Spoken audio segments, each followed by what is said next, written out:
The REB Business Empowerment Showcase, shining a spotlight on the most innovative businesses that are helping principals, agents and property managers get ahead in their marketplace. Hello everyone, Grace Ormsby here. Welcome back to a brand new episode of REB's Business Empowerment Showcase. I've said it before, I'll say it again. This is one of my favourite shows on the REB network. We get to give listeners the inside intel on the products, services and the people who can give them the cutting edge to their own business operation. It is an absolute pleasure to be in the studio today with none other than the Chief Auctioneer and Director of AuctionWORKS, Jesse Davidson. Jesse, how are you today? Very well. Thank you very much for having me along. Oh, thank you for taking the time. I know as an auctioneer you must be pretty busy going all over the shop. It's been a busy start to the year, but never busy enough. That's the one thing we say. We could always use a little bit more, but no, very good start to the year and great to be here. It is winter. I mean, that's probably a pretty interesting time for you in the space. It is. Obviously, auctions fall away a little bit as we go into the winter months, but due to the fact that we had a pretty disrupted start to 2023, we've probably seen auction numbers get a little better this time round. Comparably year on year, we're pretty level with last year's numbers. I haven't run the final June numbers yet, but it is looking likely that we'll probably fall about the same, if not a little better than June last year, which is encouraging. And I think we'll start to see some more stock for the back end of the year too, which is good for us anyway. Yeah, we're going to get into some pretty cool topics today, and I don't want to give too much away at this point in time, but divulging on setting the perfect reserve price is something that we're going to be getting to, but that is getting ahead of myself. Jesse, you're an auctioneer. Yes. How long have you been an auctioneer for now, and what is it about the space that you really love? So I finished a business degree after school. In the last year of my business degree, I joined my mentor, a man by the name of David Scholes, who's been in the industry a long, long time. He's my father's best friend. We were catching up over dinner and he said, look, I think you've got enough of a motor mouth to come on in and try being an auctioneer. As a result, I went and did a course with him in about 2008 and then I joined his business in 2009 and subsequently I've been auctioning ever since. So for the last 15 years or 14 or 15 years, I've been conducting auctions for him, but also pretty much become a student of the game as well. But I suppose the background to my love of auctioneering started a lot further back than that. I'm a country boy. I grew up in a town by the name of Young down in southwest New South Wales. I grew up on a farm as well in terms of, getting through stockyards and particularly around the stock world, which probably started my love of auctioneering, and that transferred from the love of goods and chattels and stock auctions to moving into property, which is probably where my passion lies now. I feel like all of that plus the business degree, it seems like the perfect background to then be going into the property space and having some idea of what's actually going on. It does help. I think the background of my farming side of things has helped me understanding how auctions work. The benefit of an auction program, particularly with the rural agent, they seem to have a good understanding as to why we auction. The old adage of if you've got a box of apples that we're selling at a particular day in a country market, they have to sell on that day because if they don't, they begin to spoil over time. The same premise applies to property as well, that if you don't sell a property on auction day, the longer that property stays on the market, the more it starts to get a bit of a stench attached to it, if that makes sense. So that's why we try and get properties on and off the market as rapidly as we can, and that's what auction offers. Yeah, and such a good analogy. I'm going to come back to that, I think, because we are going to be talking as well around why now could be a good time to be selling. Yes. But again, I'm getting ahead of myself here. There's so much for us to be talking about today. Right. AuctionWORKS, you took over the business then from your mentor. So my mentor started the business in 1997. So I certainly wasn't auctioning at that point. He did many auctions prior to that point. I took over in 2018, obviously joined in 2008 or 9.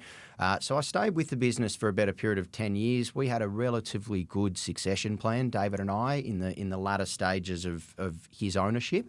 And we had a good plan as to how we were going to turn the business over to me, and then also how we could try and turn the clients into working with me, which was probably one of the biggest challenges I had when I took over the business. Was how do I get these, stalwart agents that have been working with him for 15 and 20 years, how do I encourage them to utilise me now? And that was a difficult transition, but made a lot easier by the fact that David's just, held my hand right the way throughout the process. And by the time I'd taken over, I'd pretty much started doing a majority of the auctions for the business anyway. So we'd really structured it beautifully.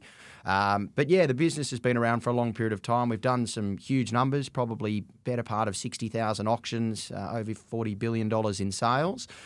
So we've got some outstanding numbers as well throughout that period of time, specialising in both residential and commercial auctions. You would have seen pretty much every market imaginable. I mean, especially the business, having been in place since the 90s. Yeah. I'm just thinking global financial crisis, more recently COVID pandemic, even the 2000 .com bubble. Like that was all kind of... Yeah. It's all been going on, hasn't it? It has. And look, I certainly don't pretend that I've seen every market. One of the things that I've stood behind in my career is that if I haven't experienced something, typically someone in my team has, and particularly David has seen obviously a lot more than me. That's what happens when you do it for a lot longer than me. So where I can't sort of fill the gaps in some of the markets that we may have experienced in previous times, and I use the financial crisis as an example.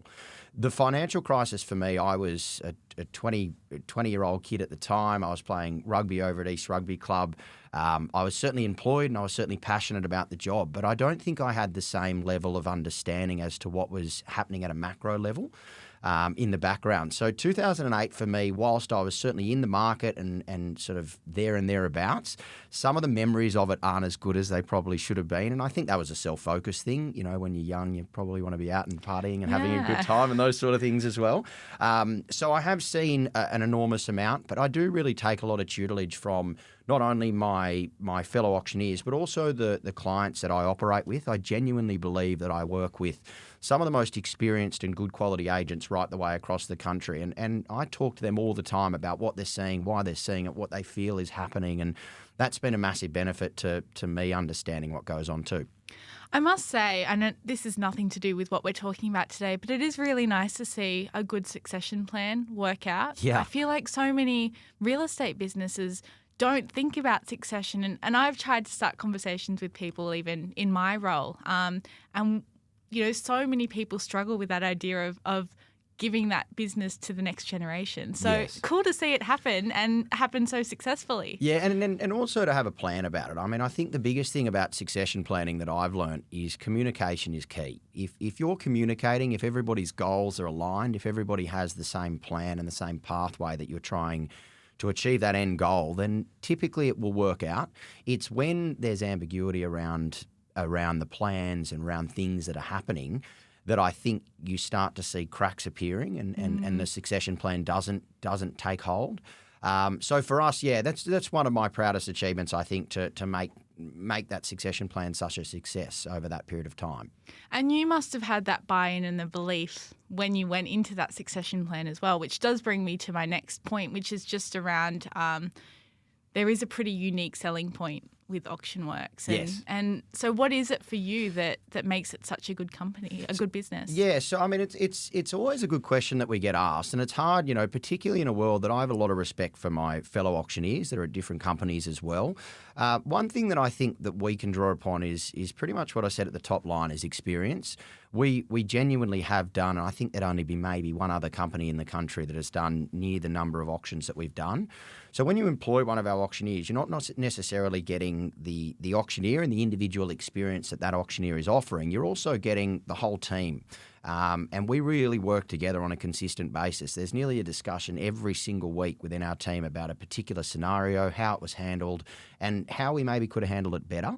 One of the other things that I'm really proud of that I did in my early days prior to calling auctions is that I think I probably watched David Scholes call about 3,000 auctions before I ever called a single auction. That is a lot. Yeah, so I just became a complete student. So Yeah. everywhere he went, if he went to Mossman, I went to Mossman. If he went down south, I went down south. If he was out west, I was there. So what it meant was that when my time came and when I was given the opportunity, I felt that I'd probably seen a few more scenarios than others, and that meant that I can handle that situation just a little bit better. And I'm not saying it meant that I was perfect when I started. Certainly not. I'm still learning today. But at the same point, doing that big 18 months to 2 years prior, that made me, I think, the better auctioneer that I am now. How big is the team that you're working with? So we've got 8 auctioneers at the moment across the board. They all cover pretty much right the way across Sydney at the moment. So 8 auctioneers, always looking to grow. I sort of probably got too much into a growth pattern, I suppose, when I took over. I think now I want to be have a little bit more of a long-term plan. And I do believe that whilst businesses out there at the moment, and you're probably front and centre to this, to understanding this, is that growth is the number one thing that businesses are wanting to achieve.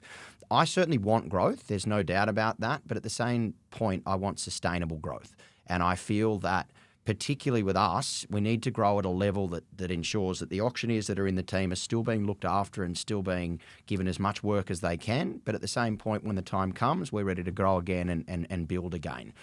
So that's something I've taken on. Maybe it means that I'm growing a little slower than I should be, but I think it's also a more sustainable growth. It does feel like a very sensible approach, given we were talking before this recording actually started about the economy and where it is headed, and none of us can crystal ball gaze that far ahead. If we did, we'd definitely be riding that wave. Exactly right. I'd be sitting on a yacht somewhere. So would I.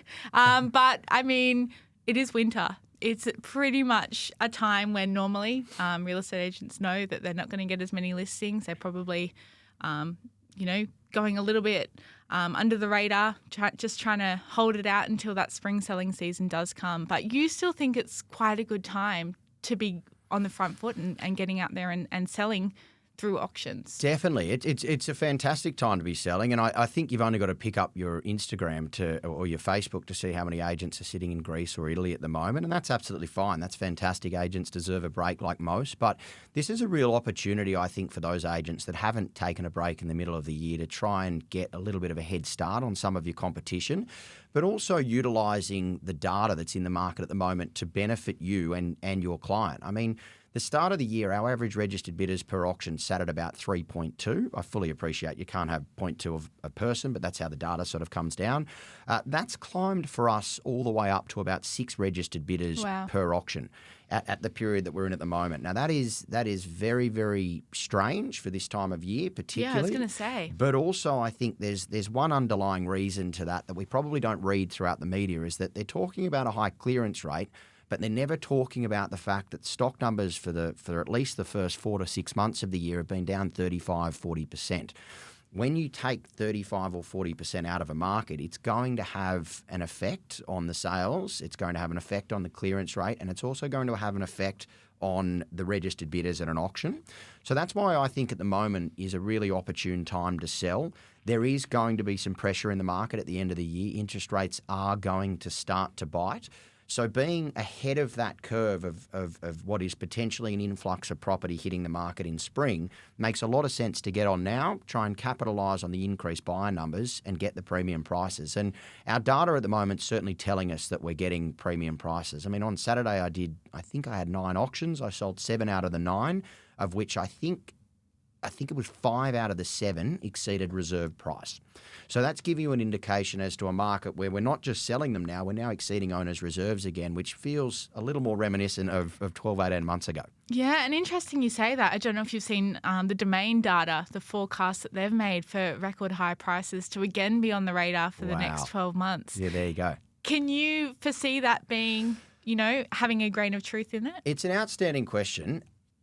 No, I can't, is the short answer to it. But the one thing I say to my auctioneers in particular is that we're effectively marketers and auctioneers. We're not valuers, and we're certainly not here to determine exactly what's going to happen in a market. I will say that Sydney continuously surprises me at every corner. Every time that I think we're going to foresee a challenge, it seems to overcome that challenge very well. I mean, I remember in 2020, at the start about March 26 or 27, when it all hit our business like a freight train. Well. Yes, we really had a good feeling that things were going to get, diabolically bad. And quite frankly, we couldn't have been further wrong. Things went better and better and better. And with the immigration numbers that have been agreed, particularly on a national level, that's got to have an effect on Sydney. It's got to have an effect on demand. And, I think the immigration numbers in particular are something that will and possibly may hold the market up, as they're saying. But look, do I think it's going to be as encouraging as that? Maybe not, but let's see. Which is fair enough. Yes. Very restrained response there, Yes. Jesse. But one thing that we do need to touch on today, and this is probably, I think, will be my favourite part of the conversation, is around setting the perfect reserve price. For those that are listening that go, okay, if I am going to get someone and I'm going to get them to do an auction, because it is the way that in this market, as you mentioned earlier, Yep. you don't want an apple to be going bad. The longer it's on the market, it's not good. Yep. So how do you go about setting that price, and what are the conversations that you do have with agents? So I have a very unique opportunity as an auctioneer to be as involved or as little involved as my agents want me to be in things like the reserve price setting meeting. I have agents that pretty much tell me to turn up on auction day and we'll handle the rest. I have other agents that ask me to be quite intimately involved in the setting of a reserve, the advice given to owners. And because of that, I'm very lucky that I've seen pretty much everything in terms of the way that a reserve price can be set and some of the mistakes that are made. So some of the things that I say, and one of the big things I say to agents, if you're setting a reserve price, we need to stop trying to set those an hour prior to an auction or even on the morning of an auction day. My advice has always been to set it 1, but if you can, 2 days prior to auction. And there's a single reason for that is if the owner has sort of misled you a little bit and made it sound like they want this premium price for their asset, and suddenly they give you a reserve that's $200,000 less, and they say, "Oh, I was just wanting you to work for it," and you go, "Well, bugger, now I've got nobody coming to your auction." Or at the same point, if the reserve price comes in too high, that you've got two days to potentially bring that reserve price down to a more reasonable level. But if it is low, you can start to rekindle some interest and get some buyers back on deck with that as well. Yeah, for sure. So what then are some of the factors that should be taken into consideration? And I feel like we've probably even touched on some of this already today, That's just right. around what's going on in the market and the like. Yeah. So one of the things I do say that's really important for setting a reserve price is that reserve prices can and should differ depending on your circumstance. That's the first thing I'll say. So typically agents will say that I want my reserve price, I've been guiding 900, I want my reserve price at 950, that's great. But we are and do have a responsibility, and I know I do make no apologies for this, that when I'm employed by my owner, my job is to get them the best possible price on auction day. If for whatever another reason we have one registered bidders, there may be a little bit of merit in setting that reserve price slightly higher than expectation to try and get to that level. Because in every negotiation, we know that if someone comes over to you and you're at 800 and they show you a reserve of 900, you're never going to pay 900,000. You're going to try and meet in the middle at 850. You might come to 825. You might even come to 870. But the number of 9, which is the end goal of the vendor, is sometimes then not achievable, if that makes sense. So really understanding that you adjust your reserves as per your circumstances.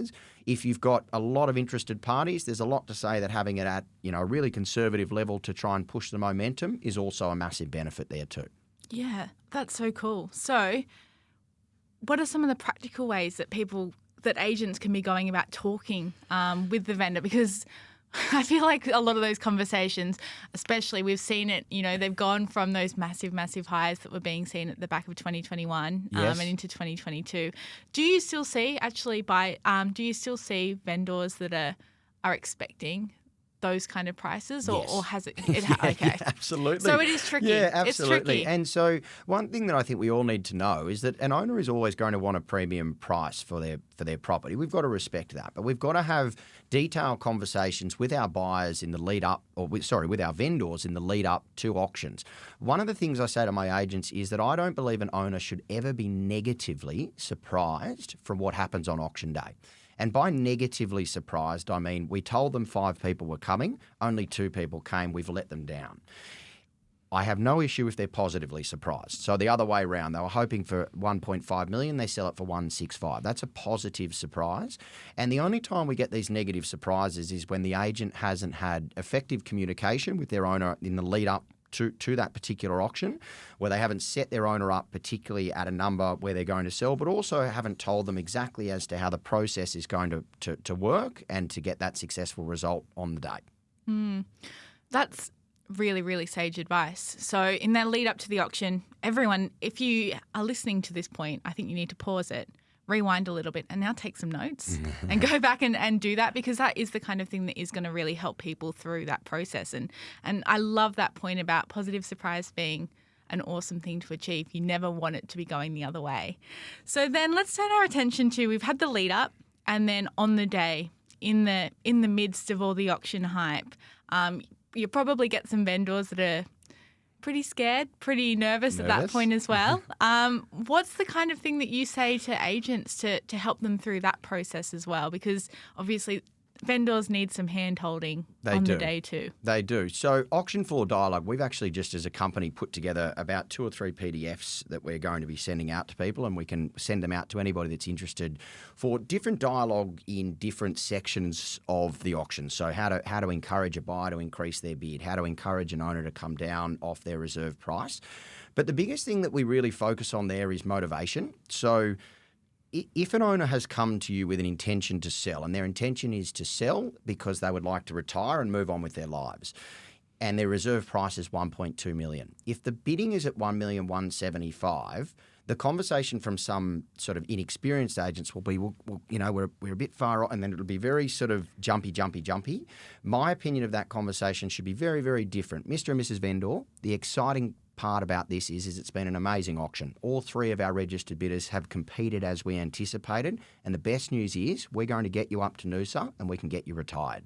So I've planted in their mind the fact that the whole reason for selling is now possible. Now, I understand, Mr. and Mrs. Vendor, 1.2 is your reserve price and the offer is 1,175. My question is, are you willing to accept the 1,175 to move on with your life and start your retirement? So it's a very different conversation when you frame it with the motivation in mind, and that's why I say, and look, every trainer I think on the face of the planet will all say the same thing, and that is that you need to find out an owner's motivation, but the same thing works for the buyer to try and encourage them to increase their bids. You told me that you're sick and tired of being in the apartment, that the kids need space and you want a backyard. You're $10,000 off buying this property today to get that backyard and achieve that dream.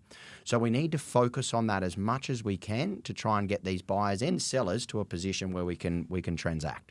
Sold. Done. Exactly right. Easy I'll as. give you an extra 10 grand on the spot. Yeah. Exactly right. So you've actually been able to write up some guides that go into this in depth and explain that to people. Yeah, a lot of stuff. So there's probably 40 or 50 pieces of dialogue there. Some of it's not always suitable to everybody. Some of it will work in some demographics. Some of it won't. And the thing about auction floor dialogue is that not everybody is going to receive it as well as you hope. The idea is to have a good amount of dialogue that you park in your mind. And the best part about good dialogue is this doesn't have to be updated every year. This doesn't have to be changed every year. You learn it and hopefully you run it for the next 35 years of your career and it will work. There's nothing that's going to be problematic, I suppose, to trying to get these buyers to increase. Where it becomes problematic is when agents get probably on the back foot. They don't have a plan on exactly how they're going to handle certain scenarios. And the best agents, of course, have prepared. They've had to think about exactly the strategy that they want to implement, and they go out and implement it. What a great way to back yourself. Yes, exactly right. Exactly right. So if people do want some more information about that, how can they get in touch? Probably best to get in touch with our company. So our website is www.auctionworks.net.au. We actually finally just got our .com.au back, which is very exciting, but we haven't changed over to that yet. And then speak to myself or Laura in the office. We will send you across the PDF. I think there's a lot of value in it for you. And of course, happy to chat to anybody about any dialogue from during the campaign right through to auction floor stuff, which is probably where I specialise due to my job, but I do think we've got a lot of value to add right the way throughout the process as well. Very cool. So we've got all those details included in the link below this podcast as well if you're listening on the website. One last thing I do want to ask you, where do you think, Jesse, the market for auctions will be going from here? Yeah, so again, I probably won't tip as to whether the market's going to go up and down. What I will tip is that I do foresee a relatively heavy stock auction market over the next 6 to 12 to 18 months. And I think a portion of that will be not necessarily distressed assets, which I think will begin to come in about 6 to 12 months. But I do believe that we are going to see more people that are wanting to move, that are probably got a little bit of foresight as to the fact that they're not going to be able to afford the increases in interest rates in 2 and 3 months' time, and as a result, they're sort of jumping the gun a little bit, getting out and selling their properties. So I think we're going to see an increased stock market. I think that's encouraging for agents to have a little bit more to play with, but that in itself causes its own concerns, that there's only a certain amount of buyers, and obviously we're going to go back to a more normalised market of 2 and 3 registered bidders per auction. But at the end of the day, more stock and more choice for the consumer. Makes all the more important to be getting ahead of the curve. Exactly right. Jesse, thank you so much for your time today. It's been wonderful to chat. My pleasure. Lovely to be here. Thank you so much. To everyone who is listening along, we hope you have enjoyed this episode of REB's Business Empowerment Showcase. If you do have any questions, don't hesitate to reach out, editor@realestatebusiness.com.au. Until next time, stay safe and well wherever you're listening from. Bye-bye.